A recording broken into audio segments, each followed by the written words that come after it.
예. 내년 예산안을 보면 중소기업에 대한 조세지출 수혜자별 혜택 비중이 올해보다 3.82%가 줄어들었습니다. 그런데 대기업의 조세지출 수혜 비중은 오히려 4.57%가 증가하고 있습니다.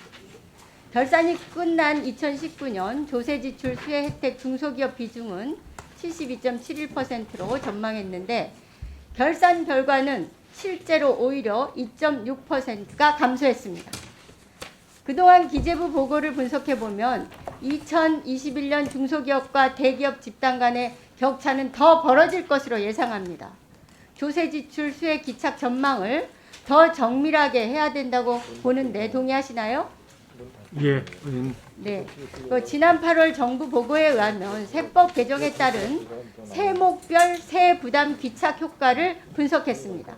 소득세 세수 증가 예상액은 2조 2,310억인데 반해서 법인세는 7,011억 원이 감소할 것으로 보고하고 있습니다. 기업 집단별로 보면 법인세 세수 감소 전망액의 92.2%인 6,461억 원이 세부담 효과가 대기업 집단에 기착될 것으로 제시하고 있습니다. 결과적으로 개인소득세 부담을 증가시켜서 대기업에 대한 세제 혜택을 대폭 늘려주겠다는 계획으로 오해할 수 있습니다. 이 같은 조세지출 계획은 코로나 경제위기 극복을 핑계로 대기업의 혜택을 집중한 설계가 아닌가, 이런 지적과 비판에 직면할 수도 있습니다. 우리는 심각한 경제 위기 상황을 타개해야 할 커다란 과제를 안고 있습니다. 그런데 혁신을 내세우면서도 아직도 계획은 기존 대기업 중심의 지원으로 성장을 이끌려는 아니라고 시대착오적인 관료 행정의 한계를 저는 많이 봅니다. 과거의 성장체제로 회귀해서 결국 대기업의 백기투항한 꼴로 다시 전락하는 것이 아닐까 우려도 큽니다. 대기업 중심의 지원으로 어려운 경제구조를 타파하려 한다면 진정한 혁신으로 새로운 경제 생태계 조성은 요원할 것으로 봅니다.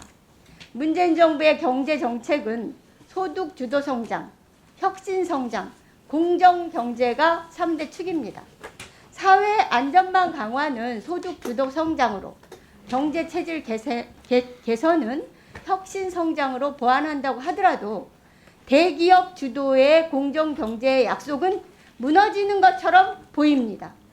공정경제의 핵심은 대기업 일변도의 성장 전략의 한계를 극복하고 각 중소기업 소상공인 등 경제 주체들별로 대등한 위치에서 경쟁할 수 있도록 경제 구조를 만드는 것입니다. 경제 삼축의 기반인 공정경제가 결코 무너져서는 안 될 거라고 생각합니다.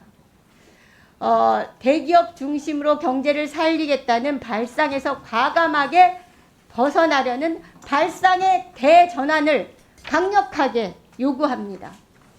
중소기업 지원을 외치면서 새로운 시대의 다양한 산업 분야에서 부총리를 중심으로 조세지출의 수혜와 세부담 혜택 실태를 정밀하게 점검하시고 각 경제 주체들이 상생하면서 경제 위기를 극복할 수 있는 특단의 대책을 세워주실 것을 요구합니다.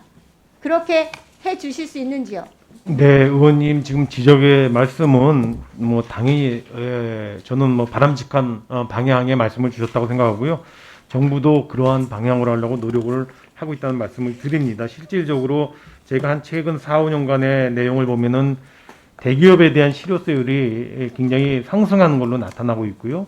조세 지출액 중에서 대기업에 대한 귀착 비중도 지난 18년도에 30%에서 19년도 26%, 금년도에 23%로 대기업 귀착 비중이 줄어드는 추세입니다. 그래서 지금 의원님께서 지적하신 추세하고 저희는 부합하게 가고 있다고 보는데요. 다만 이제 내년에 저희가 통합투자세 공제 제도를 도입하면서 내년의 경우에 다소 그런 대기업에 대한 귀착 비중이 조금 올라가는 현상이 있었습니다. 근데 저희가 대기업에 대한 혜택을 많이 준다기보다는 경제 활력 제고를 위해서 통합 투자세액공제 제도를 도입하다 보니까 내년의 경우에는 일시적으로 그런 것이 있는데 전체적으로 4, 5년간의 트렌드로 보면 의원님이 지금 지적하신 방향으로 저희가 역점을 두고 지금 해오고 있다는 말씀을 제가 네, 드리고요. 알겠습니다. 주신 말씀을 잘 기억하겠습니다. 네. 국세